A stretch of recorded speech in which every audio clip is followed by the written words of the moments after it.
Welcome to Kopriva Angus. I'm Jim Kopriva, this is Karen Kopriva, Angela Kopriva, and Lee Kopriva.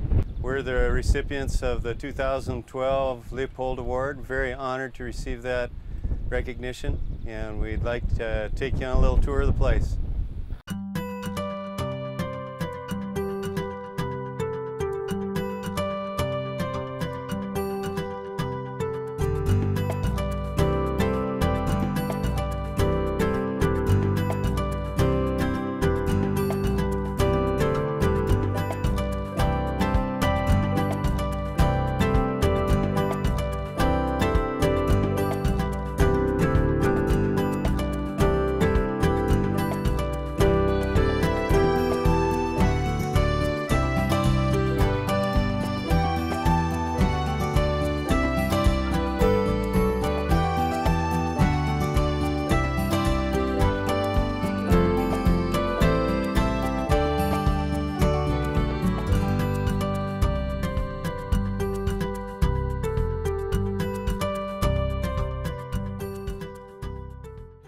Jim and I have been married for 30 years, and I'm the 5th generation. Coming home to a family operation is really a challenge in today's agriculture world.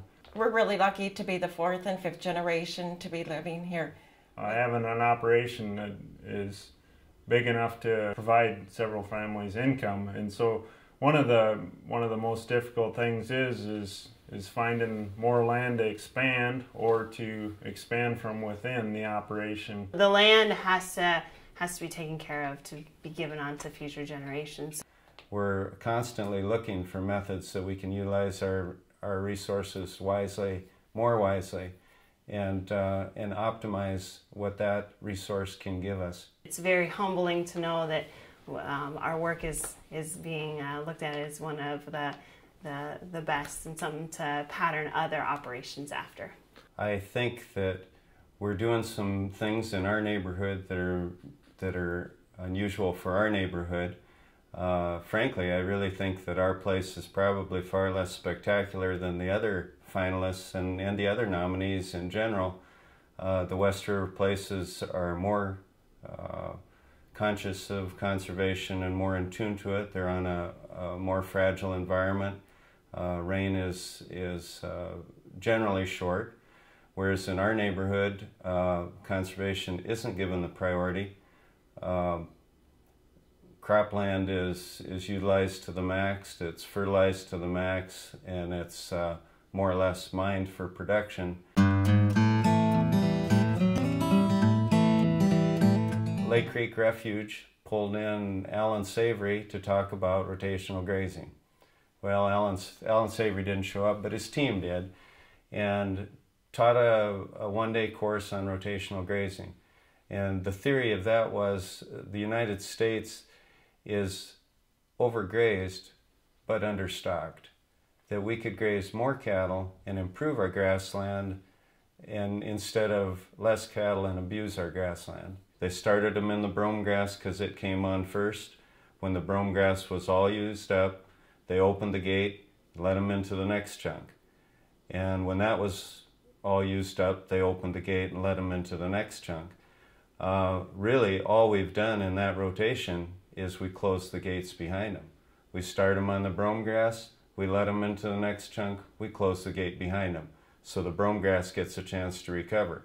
When that next chunk is utilized fairly well, we let them into the next one, close the gate behind them. So we're always resting and keeping them off, so the regrowth gets a chance to build the root reserves.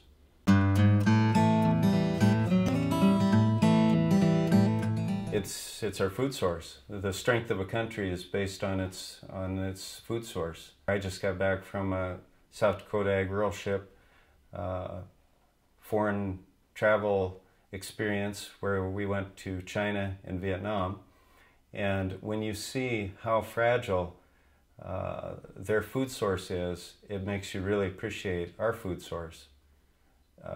They count heavily on imports to feed their people. The moment the imports would break down any political or worldwide shortage of food, their people would be out of food within days, maybe the same day. we look at it as a strength. We're the food basket of the world, and farmers are the true conservationists. We have the job of feeding not only our people, but the whole world. I am Jessica Mahalski. I'm the district conservationist for the Natural Resources Conservation Service. The most impressive thing I think on Kopriva's ranch is how they've designed some of their pasture systems, and they've talked a lot about rotational grazing. And I've had the opportunity to be out on their land looking at the different cross fences and water developments and those types of things that they have implemented, and they've really worked well for them. No-tilling is a far superior method for dryland farming. The problem with conventional tillage is it exposes the soil to wind and water erosion. Also, the no-tilling preserves moisture so that crop, those seeds actually get to moisture and actually have some moisture to start with.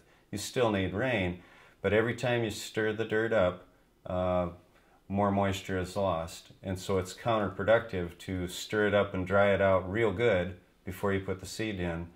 That's something you can't buy, is that moisture. We appreciate the wildlife and we try and protect it. The main problem around here is habitat. It's all farmed up, fences are removed, trees are bulldozed down, and there literally is no place for the wildlife.